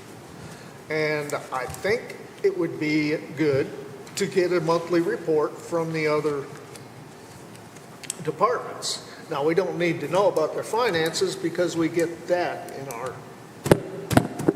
in our budget review and all that. But how did they spend the money this month? What did they do with the tax money? You know, what did they accomplish? And that will help us. They might come and complain about something or ask for help with something or whatever. And I just believe it doesn't have to be anything big, but they just submit a written report to us, and it'll help to know a little bit more about what we're budgeting for. Any further discussion? Mr. Holyfield? Well, they come before us once a year with a budget, and tell us what they spend money on, right? They bring a budget. And then they answer our questions about what they spend money on. But we don't know that they... Wait, we're not, no crosstalk, please. Okay. Yeah, so I think, I'm just afraid we'll get into the business of micromanaging. I mean, we're not these departments' bosses. The mayor is technically their supervisor. And I don't think we should get into the business of, when they come up and give a report, then we call them on the carpet about this or that constantly. I think it's setting a bad precedent. I wouldn't support that. Mr. Avanzino? Yeah, I have to agree with Mr. Holyfield. I think it's an extreme form of micromanagement. They already report weekly to the mayor, and if there are issues, the mayor brings it up to us. And I think it would be a huge waste of time to have every single department head come in once a month and give us something that the mayor... They don't have to. All they have to do is put it in their package. Mr. Meyer, please. I just think it would be a waste of time, especially when they are already reporting to the mayor on a weekly basis. And he's been very good. If there are issues, he comes to us. I just don't think that it's needed at this point. I personally don't want to micromanage anyone when it comes to their job. Ms. Gurney?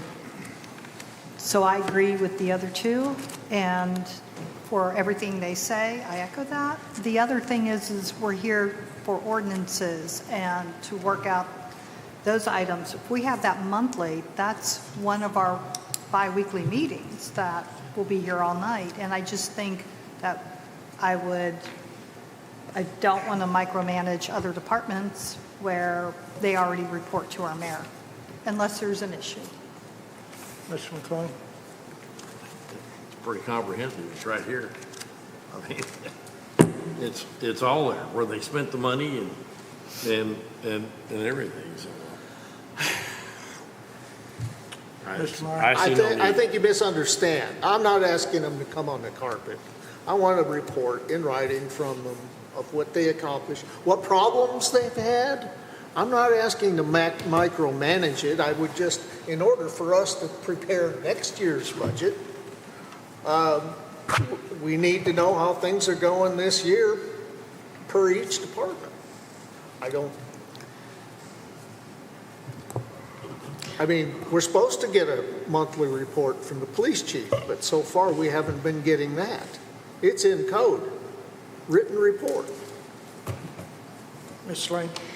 I think what Harry, sorry, it's been a really long day. I'm sorry, Harry.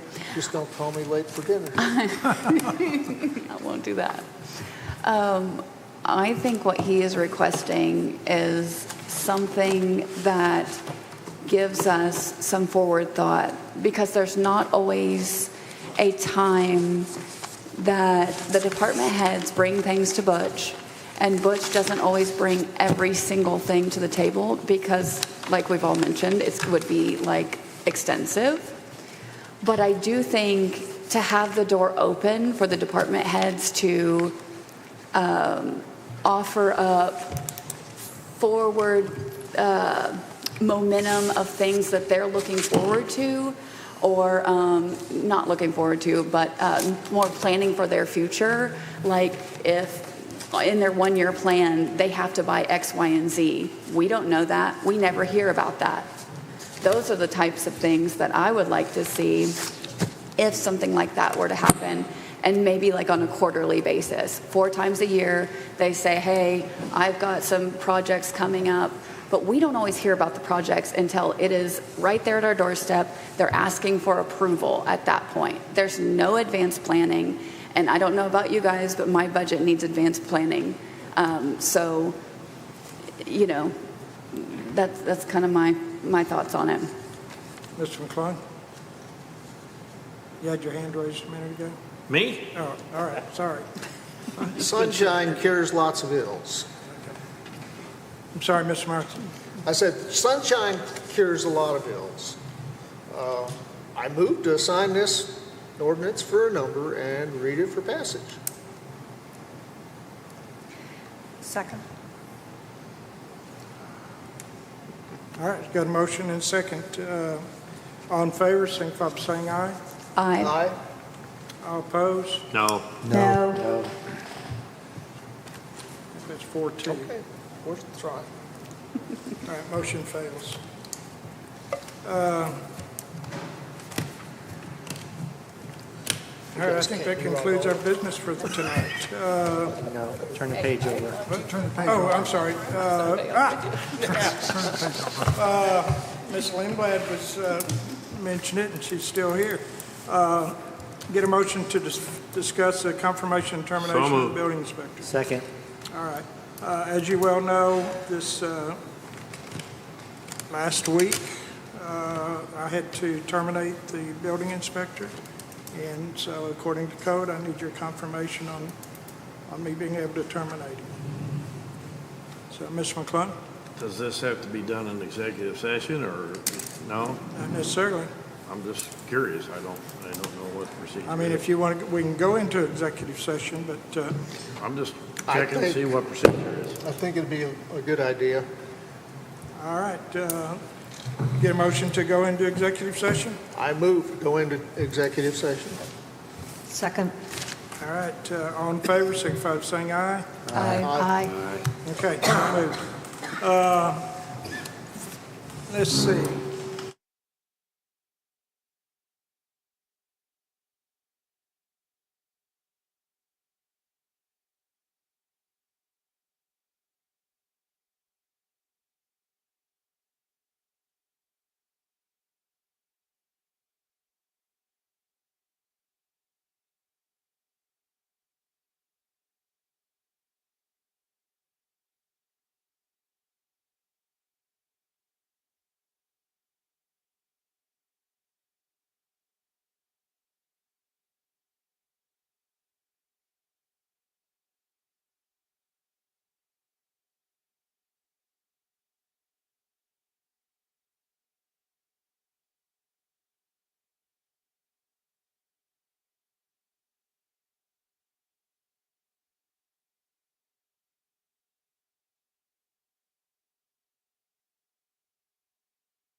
Good. Oh, wow. We're live. That's a lot. All right, we're ready to come back into our normal setting, get a motion to adjourn the executive session. I move we adjourn executive session. Second. All in favor, signify by saying aye. Aye. Aye. Any opposed? All right, so moved. So we're now back into our regular meeting. Do I have a motion? Mr. McClung? I'd like to make a motion that council support the mayor's decision to fire the building inspector. Second. All right, Mr. McClung made the motion. I don't think his microphone's on. Oh, sorry. You would like me to repeat that? Yes, please. I would like to make a motion that the city council, like to make a motion that we support the mayor's decision for the termination of the building inspector. Second. Mr. McClung made the motion, and Mr. Alvanzino seconded that council supports the mayor's decision in terminating the building inspector. Any further discussion? All in favor? Aye. Aye. Any opposed? So moved. All right, thank you, guys. Good work, council. You gave. Thank you, and this brings us up to, this comes up to our next meeting for agenda setting. Ms. Lindblad, would you, we're trying to hold a meeting here. Thank you very much for your comments and your concern. Hey, you don't need that cane. You shoved me all over the place without it. All right.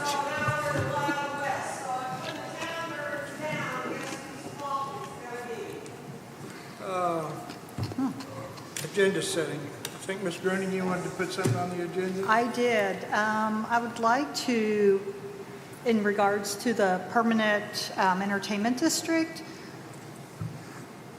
the ordinance, look at a clause setting a time restriction, whether it is for 2 years, 5 years, whatever we decide, and on if it should sell, that somebody would have to reapply, kind of like a CUP. Revising the ordinance to establish conditions. Yes. Okay.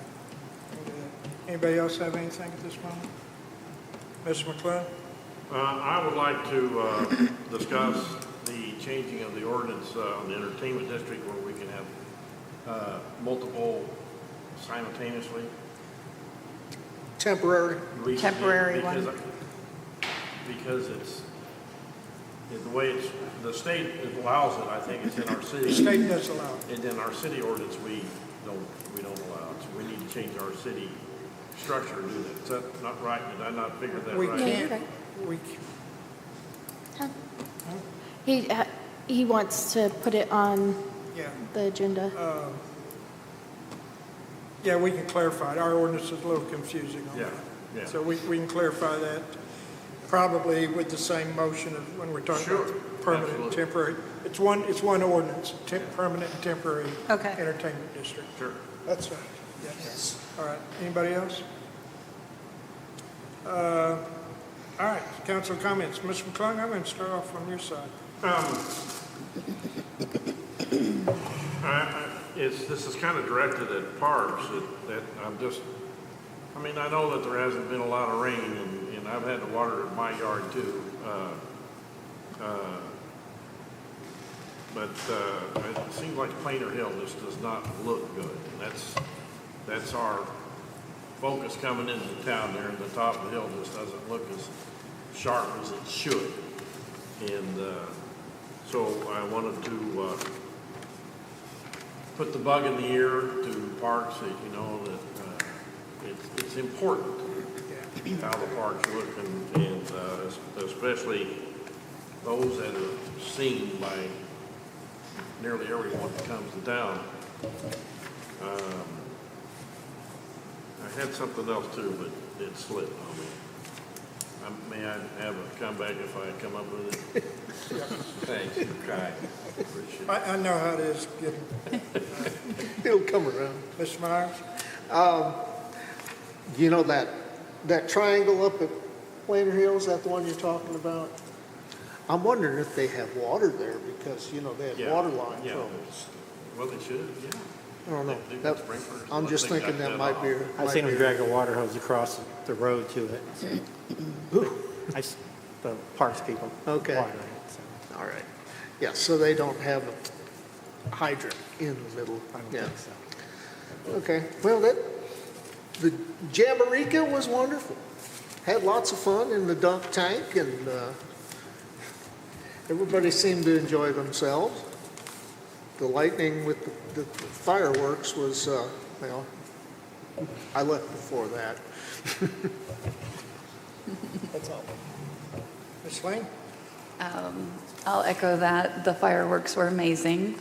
Even though you didn't get to see them, they were awesome. A great show. Really the best show I've ever seen again. And everybody agreed, so it was a really good show. As a business owner here in town, I just wanted to touch a little bit on our sales and income for the season. It has been extremely down. I know that I've said this for, a couple of years now up here yakking about it, but I feel like this year is really the worst year. We are seeing like 2015 numbers.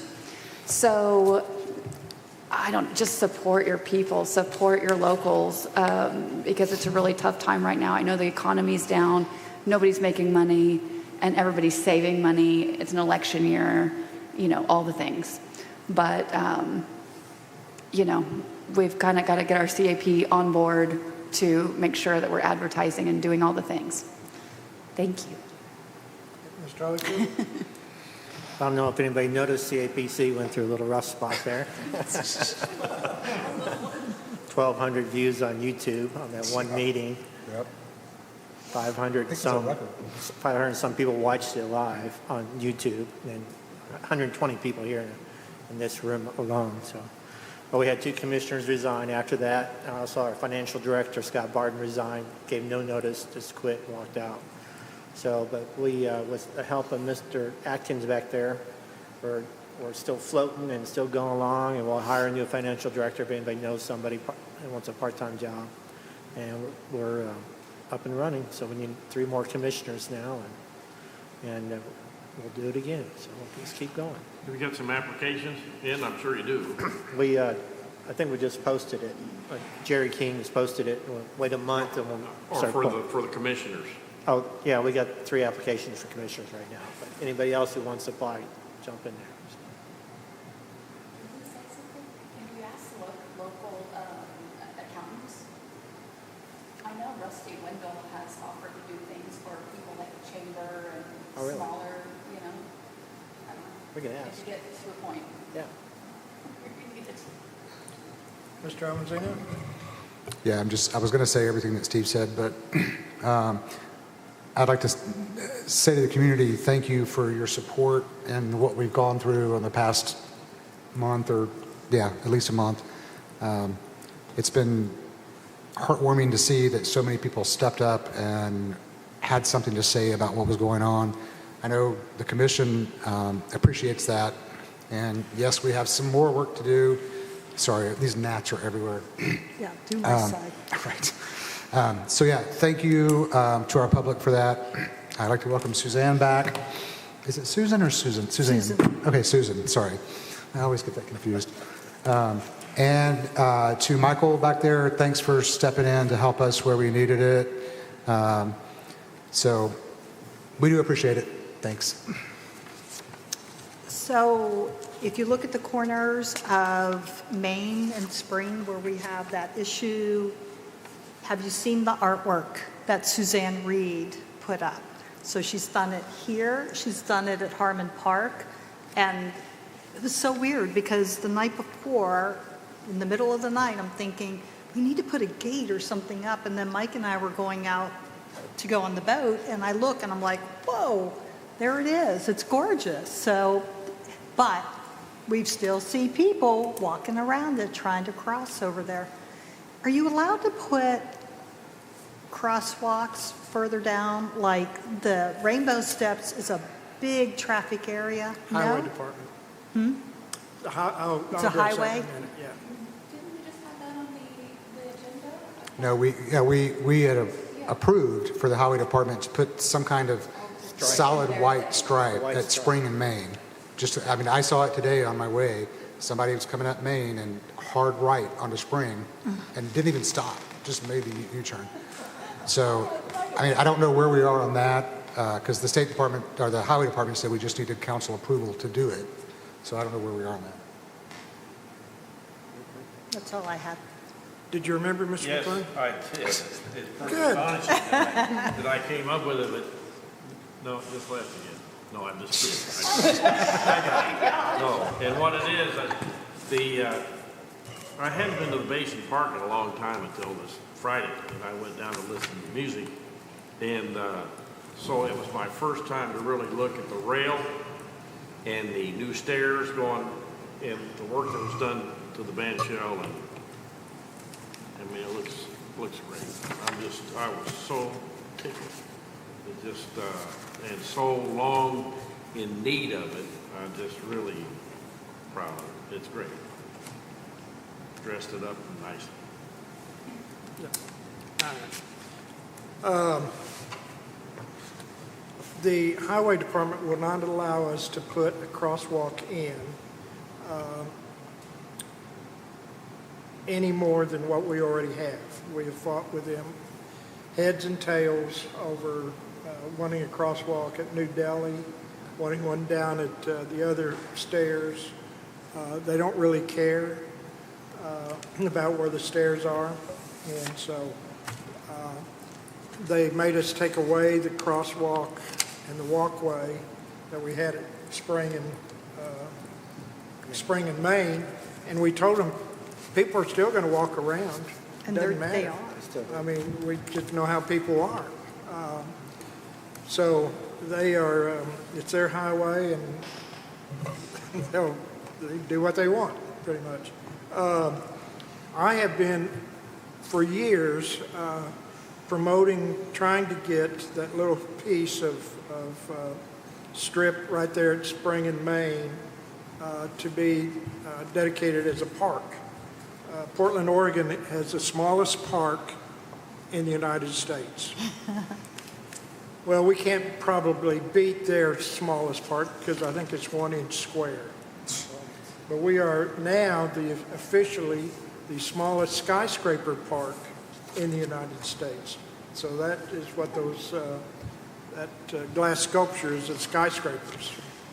So are we going into the Guinness Book of World Records or something? Well, they may not accept that as skyscrapers, but yeah, we're going Believe to it or try. not. And we may even try to be at least, maybe the second or third smallest park in the United States, because we are the third largest park in the United States with Lake Leatherwood. I used to always say the first, but we are larger than Central Park. And so, Eureka Springs has something like, I want to say 2-point-something acres per person. No, 1-point-something acres per person, where most cities have 0.2 acres per person or less. So, Eureka is very good with the parks. And speaking of the Basin Park, the new benches that they have up there, the handrails, everything looks real good in there, and Sam's doing a good job up there. And they had some great music this weekend, some good bluegrass up there. If you didn't get a chance to go by, you missed it. But again, Saturday, the 13th, we're going to have music up there at 4 o'clock called the Nighttimers. I'm not familiar with them, but I'm sure they're going to be good. And then on the 20th of July from 11 to 7 out at Lake Leatherwood, we're going to have the Dog Days of Summer, which is a fundraiser for the Good Shepherd Humane Society. It's their first ever music festival featuring incredibly talented local musicians and an exciting variety of vendors. The event is both pet and kid friendly with plenty of activities for the whole family. Tickets are $15 online and $20 at the gate, and kids get in under free. So we don't have a lot going on for the next couple of weeks, but it is that time of the year. It's Dog Days of Summer. So take a motion to adjourn. So moved. Second. All right. All in favor? Aye.